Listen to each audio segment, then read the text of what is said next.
रमैनी 83। क्षत्रिय करे क्षत्रिया धर्मा, सवाई वाके बाढ़े कर्मा। जिन अबधो गुरु ज्ञान लखाया, ताकर मन ताहि ले धाया। क्षत्रिय सो जो कुटुंब सो जूझे, पांचों मेट एक के बूझे। जीव मार जीव प्रतिपारे, देखत जन्म आपनो हारे। हाले करे निशाने घाऊ, जूझ परे तहां मनमत राऊ। मनमत मरे न जीवे, जीवे ही मरण न होए। शून्य स्नेही राम बिन, चले अपन पो खोए। क्षत्रिय करे क्षत्रिया धर्म, सवाई वाके बाढ़े कर्मा। सदगुरु कहते हैं कि क्षत्रिय लोग क्षत्रिय धर्म करते हैं, समर क्षेत्र में युद्ध करते हैं, तो उनका धर्म सवाई बढ़ जाता है, उनका पुण्य कर्म सवाई बढ़ जाता है। सवाई लाक्षणिक है, अर्थ है कि उनका धर्म कर्म बढ़ जाता है। जिन अवधु गुरु ज्ञान लखाया, ताकर मन ताहि ले धाया। जिन अवधु, अवधु कहते हैं त्यागी को। अवधु गुरु, त्यागी गुरु अथवा ऐसे ही गुरु, जो कोई गुरु है जिसका उसको जिस ढंग से ज्ञान लखाया, उस शिष्य का मन गुरु के उसी उपदेश को लेकर के धाया, दौड़ा, वैसे काम किया। समाज में क्षत्रिय की आवश्यकता है। छत से जो त्राण करे वो क्षत्रिय। छत नाम चोट, चोट से रक्षा करे वो क्षत्रिय। समाज में कुछ ऐसे लोगों की आवश्यकता है जो दुर्जनों का निवारण करे। दुष्ट, चोर, बदमाश, डाकू, जेब कतरे, आचरणहीन, उन्मादी, समाज में उत्पात करने वाले ऐसे लोगों का निग्रह कर, उनको दंड दे और ठीक रास्ते पर लावे। सिंह और भी हिंसकी जानवर उत्पात करने लग जाएं, मनुष्यों को मारने लग जाएं, तो उनका निग्रह करे। देश में कोई दुराचारी षड्यंत्र करने वाला हो और अपने स्वार्थ के लिए प्रजा को परेशान करे, देश को तोड़ने के चक्कर में पड़े, तो उसका निग्रह करे। बाहर से कोई हमला हो, विदेशी दुश्मन का, तो उसका निग्रह करे, उसका मुकाबला करे। ये छात्र धर्म है और इसकी आवश्यकता है, इसके बिना काम चल नहीं सकता। इस वास्तविकता को झुठलाया नहीं जा सकता, इसको मानना पड़ेगा। युद्ध में हत्या होती है, हिंसा होती है, पाप है, लेकिन ऐसा पाप करना पड़ेगा। हमारे ऊपर कोई हमला किया, हम अहिंसा करके चुप बैठे रहें, देश गुलाम हो जाएगा। और जब देश गुलाम हो जाएगा तो सब कुछ अवरुद्ध हो जाएगा। इसलिए अगर दुश्मन हमारे ऊपर हमला करते हैं तो क्षत्रिय का कर्तव्य है कि उसका मुकाबला करे और देश समाज उसका सहयोगी बने। क्षत्रिय का मतलब है जो राजन्य है, जो व्यवस्था देखते हैं शासन का, वो क्षत्रिय है। और उनका सहयोग करना समाज का, देश के लोगों का काम है। अब इसमें ये बताया गया कि जो क्षत्रिय युद्ध करता है तो विजयी होता है तो राज्य करता है, हार जाता है, मारा जाता है तो स्वर्ग जाता है। ये महिमा जिहाद के नाम पर, धर्म युद्ध के नाम पर दुनिया के गुरुओं ने ऐसा प्रचार किया बढ़ावा देने के लिए, पूरी दुनिया के सैनिकों को उत्साहित करने के लिए वहां के गुरु लोग ऐसा प्रवचन देते हैं उनके सामने कि अगर तुम मरोगे तो दोनों में कल्याण है, स्वर्ग मिलेगा। युद्ध में अगर मारे गए तो स्वर्ग में जाकर के बहुत सुख भोगोगे, और अगर जीत गए तो राज्य पाओगे। इसलिए युद्ध करना चाहिए। युद्ध में धर्म की वृद्धि होती है, ऐसा गुरुओं ने उपदेश किया। यज्ञ में बहुत से निरीह पशु मारे जाते थे। पुरोहितों ने यज्ञ और कुर्बानी के नाम पर पशुओं की हत्या करवाई अपने स्वार्थ के लिए, और कहा उससे कल्याण है, स्वर्ग मिलेगा। वैदिक कहलाने वाले धर्म गुरुओं ने क्षत्रियों को अश्वमेध यज्ञ करने के लिए प्रोत्साहित किया।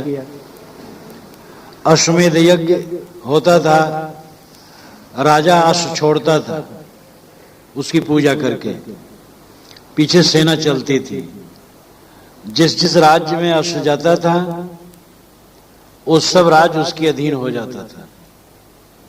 जो राजा मुकाबला करता था उससे लड़ाई होती थी। अगर लड़ाई में वो हार गया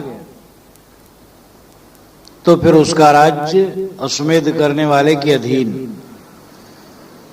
वो टैक्स लेकर के छोड़ देता था, फिर टैक्स लेता रहता था साल साल, ये अपने राज्य में मिला लेता था। इस प्रकार चारों तरफ से विजयी होकर के घोड़ा जब आता था तब फिर उसकी पूजा होती थी, और रानी उसको तलवार से काटती थी। उसके मेदस इत्यादि का हवन होता था, और उसके मांस के टुकड़े किए जाते थे, और उसमें निर्धारित था कि कौन अंश कौन लेगा। राजा, रानी, पुरोहित, पुरोहितों में ब्रह्मा, उद्गाता, दर्ज इत्यादि, ये सारा विधान था। और 300 पशु काटे जाते थे अश्वमेध यज्ञ में। अश्व मारा जाता था, फिर 300 पशु काटे जाते थे। एक घोर प्रमाद का काम था। पुरोहित लोग राजाओं को उत्साहित करते थे, अश्वमेध यज्ञ करोगे तुम्हारा राज्य स्थिर रहेगा, राज्य बढ़ेगा, स्वर्ग पाओगे। ये पुरोहितों का कलुषित विचार था। राजाओं को उद्गार करके लूट मार का धन इकट्ठा होता था और पुरोहितों को खूब मिलता था। राजा लूट मार करता था, अश्व छोड़ता था, जहां जहां घोड़ा गया वहां वहां फिर लड़ाई, लूटमार। तो लूटमार का धन इकट्ठा करना और अपना उपभोग करना, पुरोहितों को देना, ये काम था। पुरोहित लोग इसके अगुआ थे, वे उद्गारते थे। इस प्रकार ये छात्र धर्म मानते थे कि ये क्षत्रियों का काम है। मुसलमानों में भी जिहाद के नाम पर लूटपाट खूब होता था। गाजी नाम के वीर लोग, उनको छूट होती थी, युद्ध में जितना लूटो पाटो तुम्हारा होगा।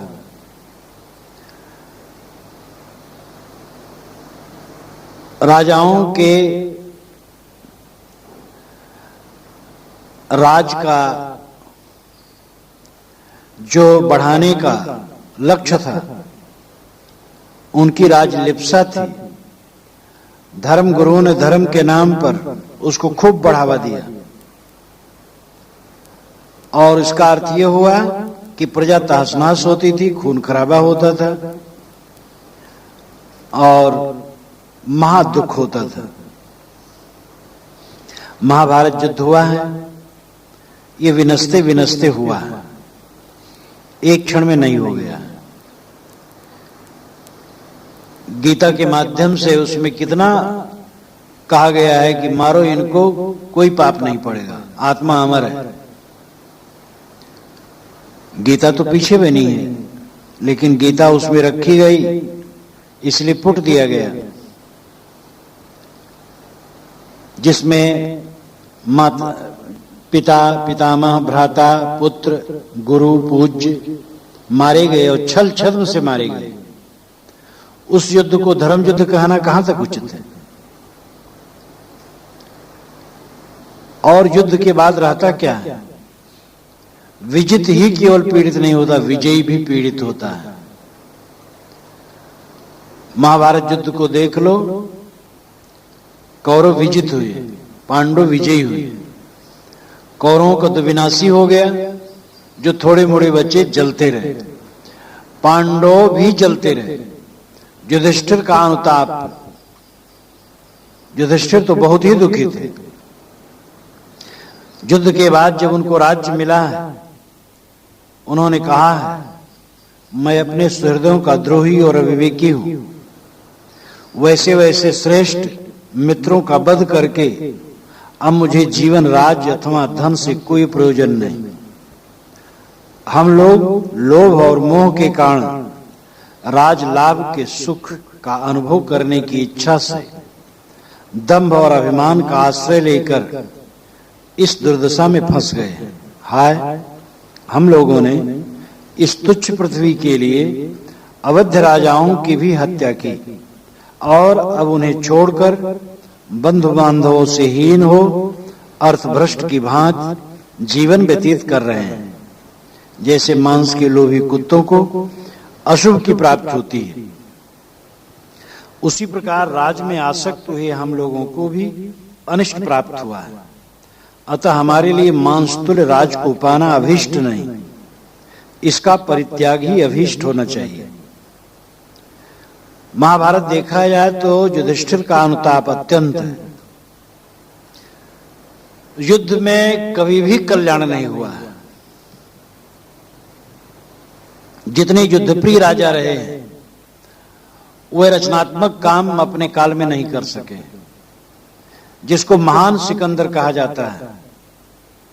ईसा के पूर्व 356-323 में हुआ है, कुल 33 वर्ष की उम्र वाला, और इतने में वो मर गया। वो दुनिया का बहुत बड़ा लुटेरा था और हत्यारा था। महान सिकंदर महान क्या था? लूटपाट हत्या ही उसका काम था, और कोई रचनात्मक काम अपने जीवन में वो नहीं कर सका। दुनिया तबाह हुई उसके पीछे, और उसके कारण भारत का सम्राट, जो भारतीय नेपोलियन कहा जाता है, समुद्रगुप्त, ईसा की 4वीं शताब्दी में हुआ है। जीवन भर युद्ध और दिग्विजय करता रहा, इसलिए वो अपने राज्यकाल में कोई विशेष रचनात्मक कार्य नहीं कर सका। परंतु उसी का पुत्र चंद्रगुप्त विक्रमादित्य, जिसका राज्यकाल 380-413 है, उसने कम युद्ध किया, इसलिए अद्भुत रचनात्मक काम किया। उसका राज धन धान से संपन्न और सुव्यवस्थित था। जहां भी युद्ध होगा, चाहे उसका नाम धर्म युद्ध हो, जिहाद हो, कुछ भी हो, उसमें प्राणियों की हत्या होगी, लूटपाट होगा और विनाश होगा। इसलिए युद्ध अच्छा नहीं है। अपने देश के मरते हैं लोग कि दूसरे देश के, इससे कोई मतलब नहीं। प्राणी मरते हैं, धन नष्ट होता है, इसलिए युद्धप्रिय न होना चाहिए, बचाना चाहिए युद्ध को, लड़ाई झगड़े को। अब अगर ऐसी बात आती है तो देश को उसमें मुकाबला करना पड़ता है। दुश्मन चढ़ाते हैं तो लड़ना पड़ता है। छात्र धर्म की जरूरत है, लेकिन उसको बढ़ावा देना और लूटपाट करवाना, निरर्थक युद्ध कराना, ये बहुत गलत है। साहब कहते क्षत्रिय लोग छात्र धर्म करते हैं और गुरु लोग उपदेश करते हैं कि उनके धर्म कर्म सवाई बढ़ जाते हैं। साहब कहते जिन अवधु गुरु ज्ञान लखाया, जिन अवधु जिस गुरु ने, साधु सन्यासी त्यागी महात्मा या धर्म गुरु ने जैसा ज्ञान लखाया, शिष्यों का मन वैसा ही लेकर के दौड़ने लगा, वैसे करने लगा। साहब कहते देखो असली क्षत्रिय का मैं रूप बताता हूं। क्षत्रिय सो जो कुटुंब सो जूझे। क्षत्रिय वह है जो अपने कुटुंब से युद्ध करता है और पांचों मेट एक के बूझे, पांचों को मिटा करके एक को बूझता है। कुटुंब है इंद्रियां, मन, अंतःकरण। इनसे जो जूझे, इनसे जो लड़े, ये शरीर रूपी किला पर जो विजय प्राप्त करे वो असली क्षत्रिय है। कौटिल्य अर्थशास्त्र में लिखा है कि राजा अगर आत्म विजयी नहीं है तो जगत विजयी नहीं हो सकता है। जो इंद्रियों का लंपट है वह राज्य नहीं कर सकता है। ये इतिहास सिद्ध है कि जो जो लोग लंपट हुए गिरे। हिंदू राजे लंपट हुए, इसीलिए विदेशी आक्रामक लोग इनको रौंद दिए। नवाब लोग विलासी हुए, अंग्रेजों ने उनको रगड़ दिया। जो जो विलासी होता है वो कहीं कुछ नहीं कर सकता है। और जो असली क्षत्रिय है वो तो आत्म विजयी। क्षत्रिय सो जो कुटुंब सो जूझे, अपने मन इंद्रियों से युद्ध करे, पांचों मेट एक के बूझे, पांचों को अपने वश में करके, पांच ज्ञान इंद्रियां, आंख, नाक, कान, जीभ, चांद, इन पांचों ज्ञानेंद्रियों को अपने वश में करें। काम, क्रोध, लोभ, मोह, भय, इनको अपने वश में करें। पांचों मेट, पांचों को मेट करके, दमन करके, पांचों का सुबस करके एक कै बूझे। एक के बूझना मतलब एक आत्म तत्व को समझना, असंगता, कैवल्य स्थिति में पहुंचना, एक को बूझना है। पांचों को मिटा दे तो मिटाने वाला एक रह गया स्वयं। मोक्ष अवस्था है सारी वासनाओं का परित्याग कर देना, अपने आप रह जाना, संसार को छोड़ना। रात दिन वो छूट रहा है, आजकल में बिल्कुल छोड़ देना है। मन से पहले छोड़ दो। असंग अवस्था में रोज पहुंचो, ध्यान में असंग हो जाओ और विचार में भी असंग रहो। ध्यान जिसका अच्छा लग जाता है असंग हो जाता है, और जिसका ध्यान अच्छा लगेगा व्यवहार में भी वो असंग रहेगा। मृत्यु के दिन को पर्व के रूप में देखो। ये सारा कूड़ा कबाड़, सारा काएं भाएं भाएं संसार शरीर के साथ शांत हो जाएगा। शरीर शांत हुआ सब शांत हो जाएगा। तुम्हारा देश अविनाशी है, अचल है, असंग है, निरांत, शांत, निस्तब्ध, निशब्द, प्रशांत है। उस अपने स्वरूप को समझो, आत्म तत्व को। पांचों मेट एक के बूझे, पांचों इंद्रियों को वश में करके, कामादिक को वश में करके एक को बूझे। एक असंगता, अद्वैतता, अकेलापन, अपनी आत्मस्थित को समझे। जीव मार जीव प्रतिपाले, देखत जन्म आपनो हारे। जो जीव को मार करके जीव का प्रतिपाल करता है वो तो देखते देखते अपने जन्म को हार रहा है। क्षत्रिय कहलाने वाले लोग दूसरे जीवों की हत्या करके अपना पेट भरते हैं। ये कौन सा क्षत्रियत्व है? और क्षत्रिय ही दोषी नहीं है। संसार में देखा जाए बकरे, मुर्गे, सुअर, भेड़े, गाय, ऊंट, भैंसे, न मालूम कितने जानवर काट काट करके लोग पेट भरते रहते हैं। कैसे निशाचर। केकड़े, केकड़े जो बड़े बड़े होते हैं, बड़े बड़े पैर होते हैं, लोग खा जाते हैं, चींटे खा जाते हैं। तो जीव को मार करके जीव का प्रतिपालन करना, किसी की हत्या करके अपना पेट भरना, ये तो देखत जन्म आपनो हारे।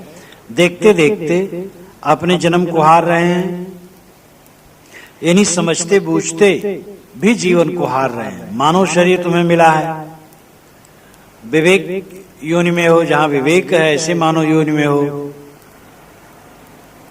और यहां अपने आप को हार रहे हो, अपने को खो रहे हो, लूट कर खसोट कर बेईमानी बदमाशी करके जालसाजी करके 2 नंबर का धंधा करके घी में डालडा, डालडा में चर्बी मिलाकर दूसरे को धोखा देकर अपना पेट भरना कितना अन्याय है।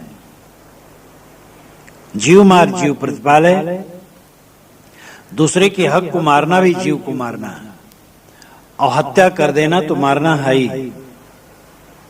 हाले करे निशाने घाव, जूझ परे ता मनमत राव। हाले नाम शीघ्र तुरंत, निशाने घाव, निशान का मतलब है चिन्ह, जहां लक्ष्य हो। घाव नाम चोट। ये लोभी लोग, कामी लोग, क्रोधी लोग, जो मन के उद्वेग में निरंतर उद्वेगित रहते हैं, थोड़ी थोड़ी बात को लेकर के झट से किसी पर निशाना लगा देते हैं, घाव कर देते हैं, मार देते हैं। अपना कोई एक रोया उखाड़े तो कितना दर्द होगा।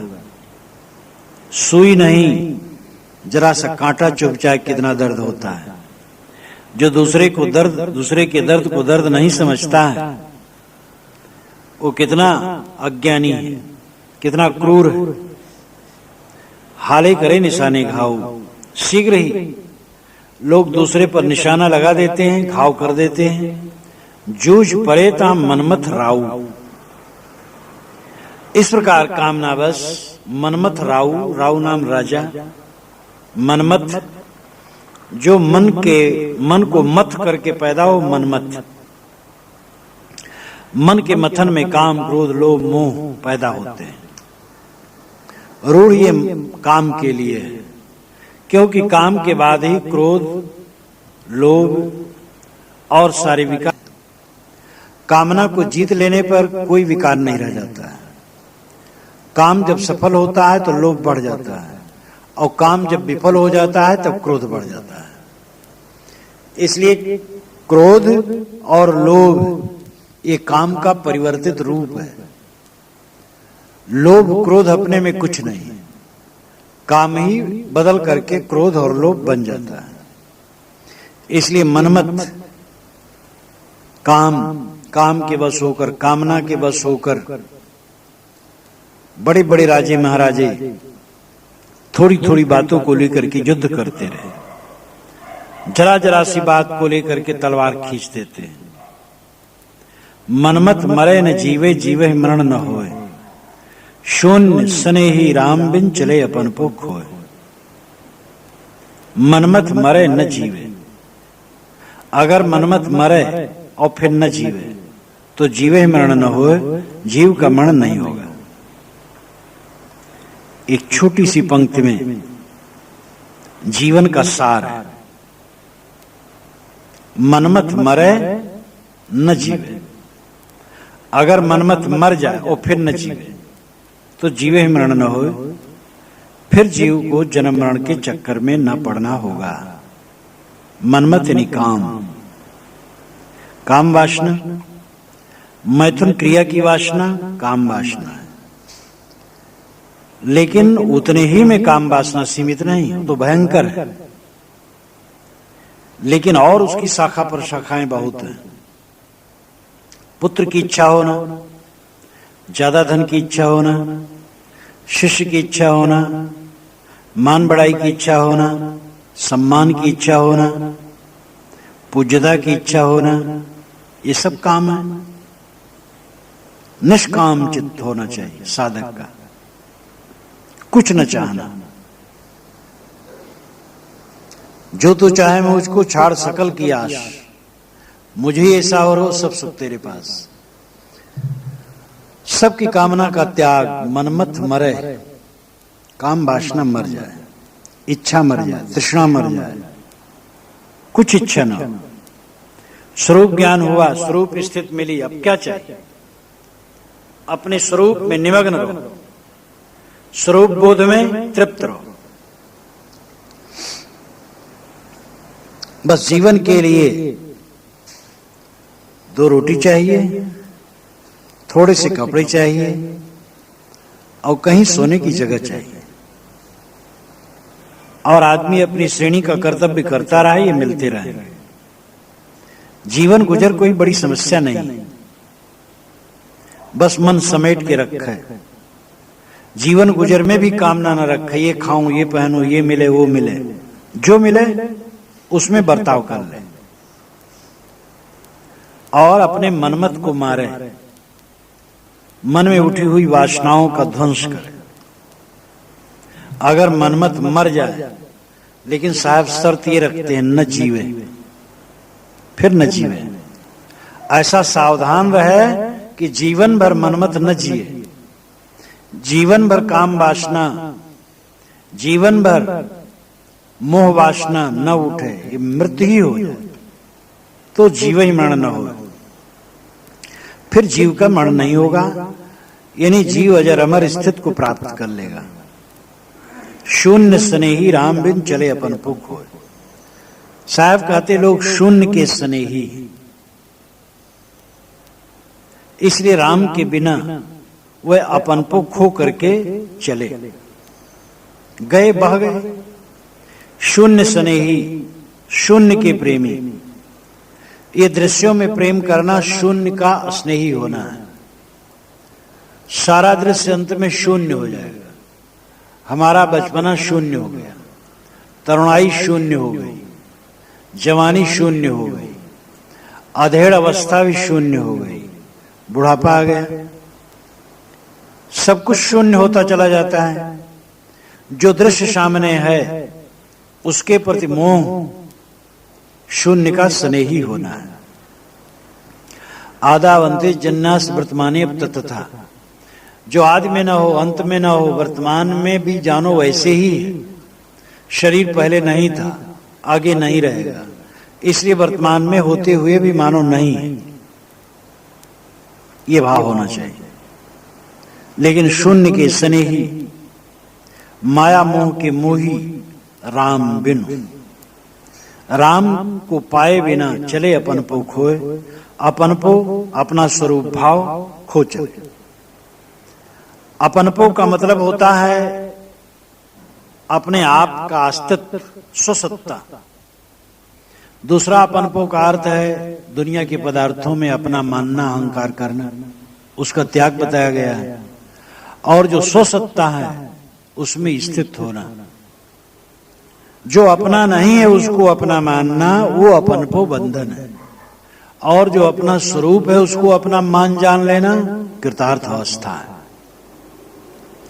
तो शून्य के जो स्नेही हैं, माया मोह में डूबे हुए लोग हैं, वे राम को न समझे। ये समझ लो तुम्हारा राम है और दुनिया में कुछ नहीं।